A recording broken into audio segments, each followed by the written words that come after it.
That's me, Michael Strahan, on my usual home field, the football gridiron. But today, I'm getting my hands dirty with power tools.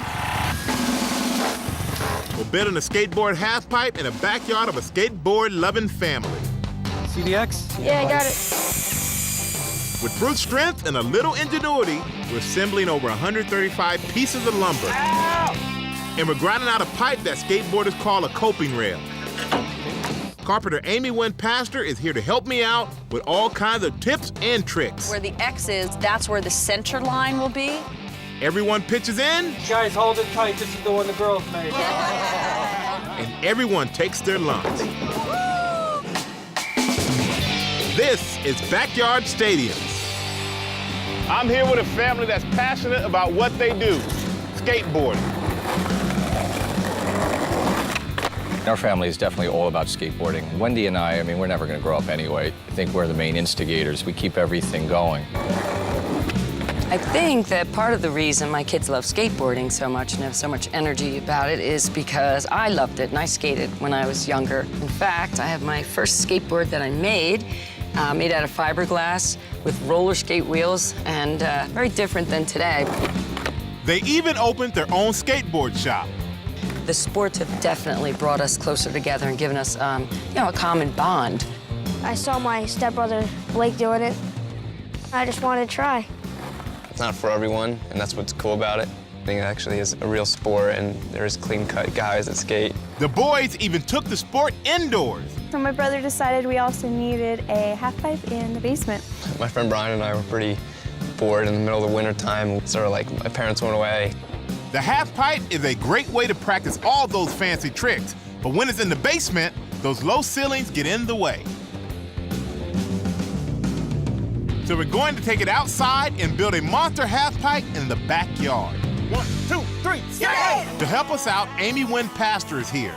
She's got years of carpentry experience, and she's got the plans. Come on in, Wynn. Hello, hello. Here are the plans. This is exciting. This is a big project. Our half-pipe will be 21 feet long and 16 feet wide. We'll need lots of wood, cinder block, steel pipe, and a specialty skating surface called Skate Light. All the details are at DIYnetwork.com. So I hope you guys are prepared to do a lot of work. First, we've created a cut list. Basically, it's a list of the wood we're gonna need for the project. And believe me, there's a lot of wood to cut. Rather than having to lug them over to the saw, lug them back over, it's so much easier to be able to stack them all up together. A pile of 2x4s that comes from the lumber yard will usually vary slightly in length. We need over 70 2x4s to use as joists. We stack and line them up, and we cut them to exactly 94.5 inches. Cutting wood like this gives us another great way to save time. The nice thing is that once you saw through the entire length, then the pieces that are underneath that will have a groove set in, and it's like immediately marking them rather than having to go back and remeasure. Once Mom and the girls are done cutting our stack down to size, they'll move it all to the backyard. Meanwhile, we'll begin to work on the sides of our ramp. Our half-pipe has a 3-foot drop. That'll give us a curved surface of 48 inches. Now, we'll be building 2 ramps on each side and a straightaway section in between. All right, Wynn, looking at the plans, I know we have the sides of the ramp. Yep. Have a nice radius, a nice arc. How do we reach that? All we need to do is you find the very center. I put on that axis point a nail and tie a string to it. And for that, I just use like a slip knot, slide it over. Nimble Fingers is not my middle name. Keeping the string stretched out, you draw the radius. You'll be able to get 2 curved sides from each sheet of plywood. Then you cut the arc with the jigsaw. We have to make 8 of these. Yes. And we have 4 ramps we have to build. Right. Yeah, I'm trying.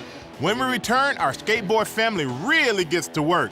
And I mean everyone. I never thought I'd see the day when both my sisters would have power tools in their hands, let alone building a half-pipe. Why they're called a half-pipe, we'll explain, and we'll ramp up the fun. Hey, guys, hold it tight. This is the one the girls made. Still talking a lot of smack out here. And we'll learn some tricks from a master. Come on back.